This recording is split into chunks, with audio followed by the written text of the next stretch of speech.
causing my customers to not go to my website because the links don't work. Well, I can understand that. I don't want to go to a website where the links don't work.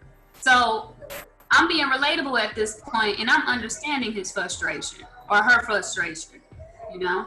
So I just think that it really helps you to change that lens and make them feel like you're sitting on that left-hand side of them and you're right there with them.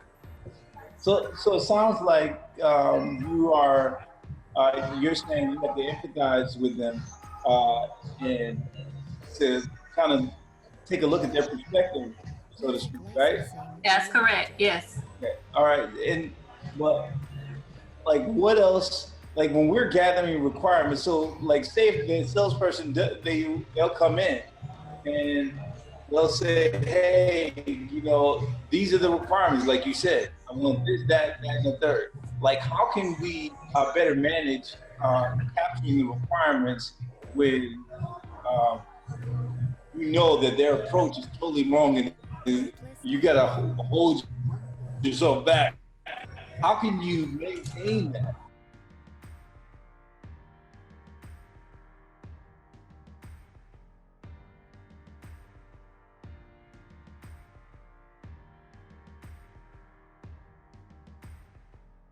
Music licensing reimagined.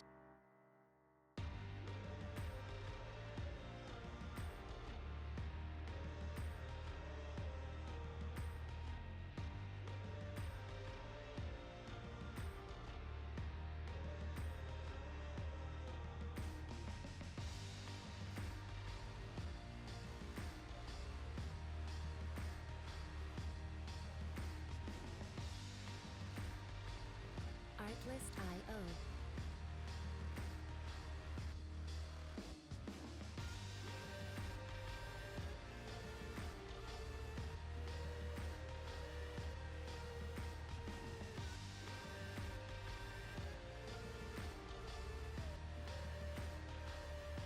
Music licensing reimagined.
was just gonna ask you, what do you mean by their approach is totally wrong? I needed more information about that. Sometimes stakeholders can be aggressive, like she said. Salespeople are very I aggressive, get that. and they don't want to enter data. They don't want to enter a lot of data. They just want to do their work and then send you over shortcut keyboard. Whenever they type in the shortcut explanation of everything, and they say, hey, take this and run. Expect everybody else to interpret it for some reason, right? So, knowing that, how can active listening skills benefit us as BA? That's my question. Right. Go ahead, Stephanie. Okay, so active listening benefits you because as you're able to repeat and recall and summarize what they say, they know that you're listening, and you start to build a rapport with them, and you start to build trust with them. So let's just say, for instance, this stakeholder is just very aggressive this first project, this first go around, this first meeting. Right. By you building that trust and rapport with them, sometimes it's okay if that first meeting didn't go well. We can do it round two, but now they know you. They know that you listen to them, and you're coming. Hold on. Look, what's the saying? Hold on. What's the saying? They said, "Can I get a redo?" Go ahead, Kizzy. I'm sorry. So, when you come to round two, or you come to the next project with them, you're already prepared and aware of what to expect. But at the same time, you even know that you have to listen to them differently and pull out those trigger words that they're using, because sometimes they're hiding dependencies in their words. That's another requirement that they don't even know it's a requirement, right? But if you don't listen for those trigger words, you're going to deliver something to them that's going to make them blow up. Oh, yeah. So by listening for trigger words, now we're killing two birds with one stone, because I hear you and I hear what you didn't say as well. So I totally agree with you on that, Stephanie. I think that's an excellent point.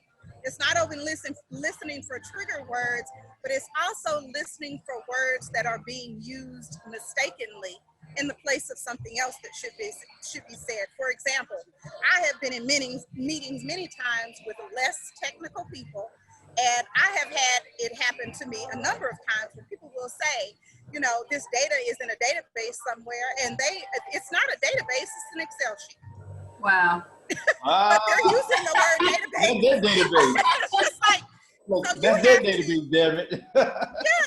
So you have to not only listen to the words that they're saying, but you also have to listen to the descriptions that they're using, because sometimes people will use words that are the wrong words. Right. And you don't want to sit there and give them a vocabulary lesson. That's not what you're there for. You're there to get the requirements. So you may have to do some interpretation on your own to truly understand what they're saying.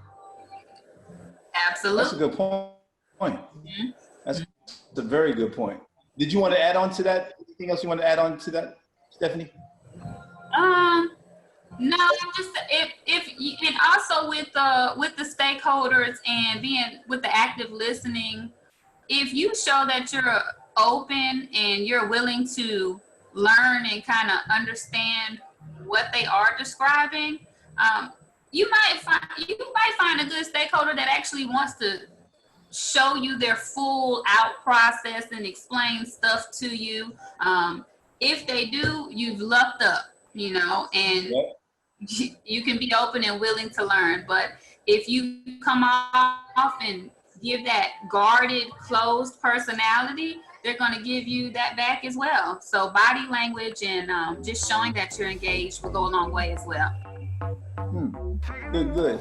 So, and then how important is it to ask questions? So important. You have some newer BAs, very say the ones that we coach. So how important is that? And explain why. Asking questions, if you just assume, then you have some assumptions that are probably not going to be right. I mean, if you do not understand a term, or you don't they told you they enter this data into this location. Okay, what data are they entering into that location? Why are they entering into that location? Who gave them the data? What's their source? I mean, you have to dig in so that if, let's say, for instance, they get sick and can't come to work that day, you should be able to do their job. Yeah, that's true. You should be able to explain it. That's so true. And you know, and I'm glad you brought that up, because it's like, you know, at times, you know, I literally had the same scenario like today, where I had to explain, I had to walk someone through, but they were just giving me vague terms. Like, we had to bring them to this, and then we hit, you know what they said, and I was like, who is they? Right. And what is this? And what is this that you're talking about? So elaborate on that, you know. And oftentimes when you're in your process, you forget about, like, that everyone else does not have that, they're not privy to some of the information or the acronyms that you're using, you know, because you'll hear those acronyms, EFT. Don't assume that everyone knows what EFT is, that means, or PII, because you may have someone new who's new to the health field who may not know what those acronyms mean. So it's like, elaborate, let's expound on that. And it's also very important. So it moves us to asking, what is a good technique for questions? Like, what is a good technique that you use? What do you do differently if they're talking vague? You have the stakeholders speaking vague and explaining the process vaguely. I mean, you gave an example before, right? So part of it, say if I'm another BA and you're the lead BA in the meeting, you know, there's sometimes they have the fear to, you know, ask certain questions. They may have a good question and then they hold back.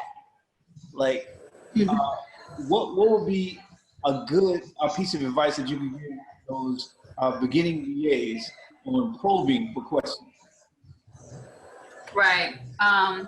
The first question, the first piece of advice that I would give is, first of all, don't be afraid to ask the question, because more than likely you're not the only person at the table who doesn't know, but you'll never know that until you ask.